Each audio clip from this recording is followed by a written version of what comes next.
right call. I was like, because it's just awesome. It's so good. By the way, I tried it out for the first time this morning. Yeah, anyway. How you doing? I'm good. How was everybody? Yeah, y'all just got in, huh? Well, I just flew in. I flew in this morning from North Carolina. Ooh, okay, that's not too far. So, you've been working on this as the second season now. Yeah, we're in season 2. You've done a lot of really cool horror stuff. You wrote Scream, which is probably my all-time favorite horror movie. Have you taken any of those, like anything you've done with all the old movies you've done, and kind of used them in this? We have, yes, a little bit, not much. Because I have a whole team of writers, so I can't take credit for too much of all this. But I do think one of the things we try to do is since we're doing the fairy tales, we try to play with the tropes. And we try to give you the tropes, spin them around a little bit, and serve them up in a different way, which is kind of what we do with Scream. Yeah. How do you approach your writing process? I'm sorry, I've missed that. How do you approach your writing process day to day? Has it changed since you first started? Do you still have the same method?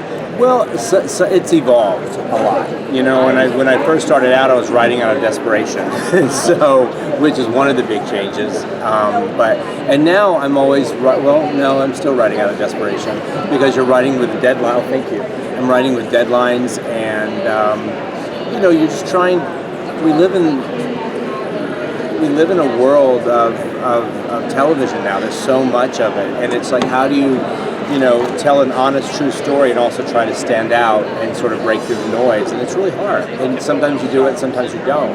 And I think the trick is you just have to write a really good story, and you just have to concentrate on character over anything else. And if you don't, no one cares.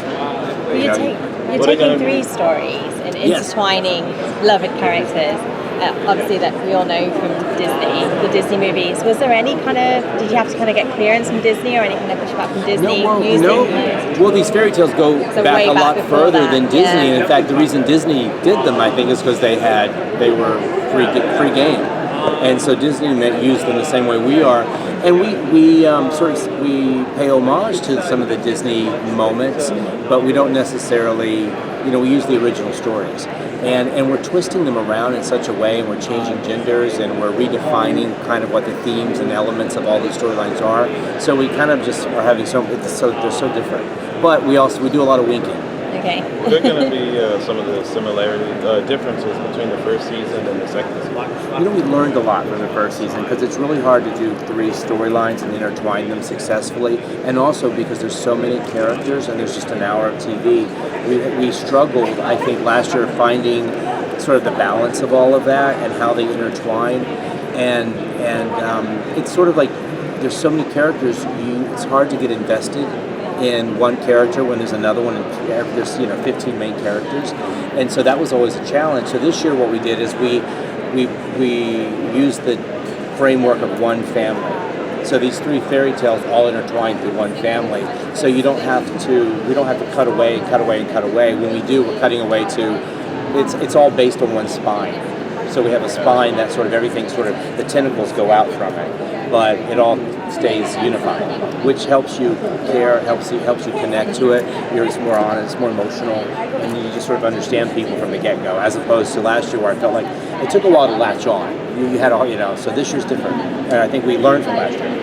Since you've had the experience with both television as well as film, which one do you find more challenging and why?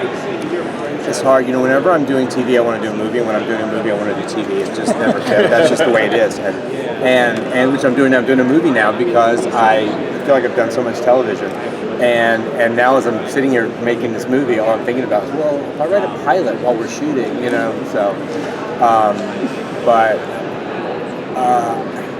so different beasts. It's funny because I've been doing TV for so long, and I haven't really made a movie since 2010, so that's a decade. And so I'm just starting to do one right now. We're prepping, and it's a whole different experience because you're doing a 3-act structure. It's a different mindset. Nothing is as rushed. You can take your time a little bit. You can breathe. You're shooting 3 pages a day, not 10. And so you can actually make things cinematic, and you can actually be more thoughtful and caring. It's not rush. It's all about prepping and making it beautiful. And I don't know, you just get a lot more time for movies. And I do like breathing. And TV, and in TV you don't breathe. You're always just pace. You're always in the editing room, and then you're writing, and then it's just a full-time job. And with a movie, you get more care, and you get to finesse, and you get to texturize in a way in which you can't always in TV. Differences between like some of the other television shows you've done, how they have an ongoing story through every single season. This time, you kind of have this anthology series that you're changing up and almost making different movies each season, kind of around the same base thing. Does that play anything different into whether you're doing television or movies or whatnot? Because this is kind of like a longer movie. Well, that's why one of the reasons to do it is because it's a challenge. I've always done serialized TV, and this is serialized, but you're right, it's closed-ended. It's a book. And so the writers, we all think of it as a book, and every week's a chapter. But there are 3 books because there are 3 storylines, and so they all have to sort of intersect. And we just sort of, this year has been a lot easier than last year. Last year was more of a challenge, but I think this year, because we used my family as the spine, it's allowed us to sort of tell the beginning, middle, and end successfully.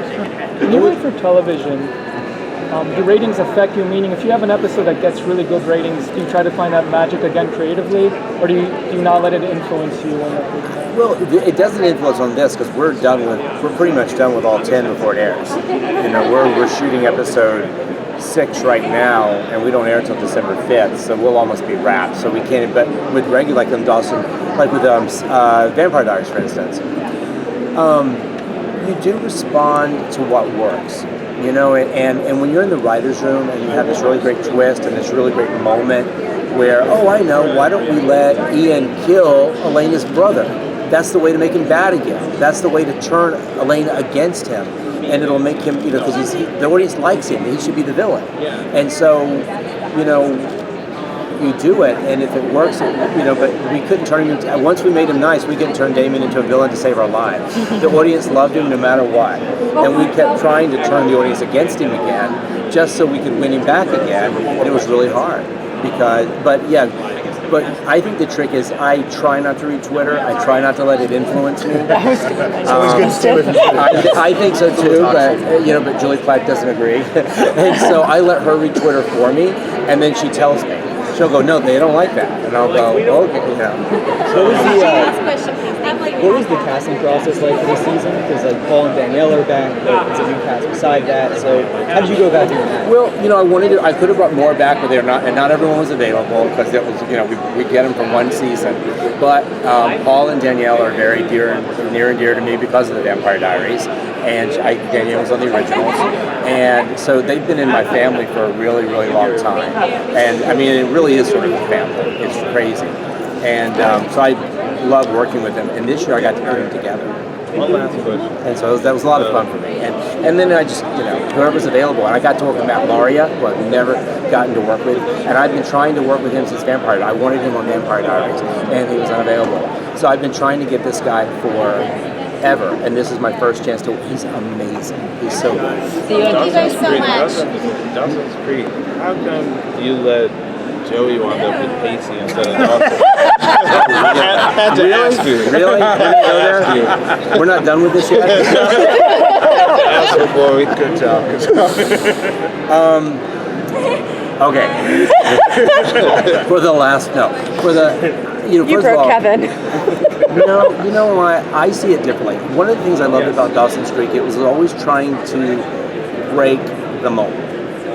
When we came on, we were living in the wake of Beverly Hills 90210. So we would always think, how do we sort of riff on Beverly Hills 90210? How do we always do the opposite and be different? And to me, one of the ways you do that is you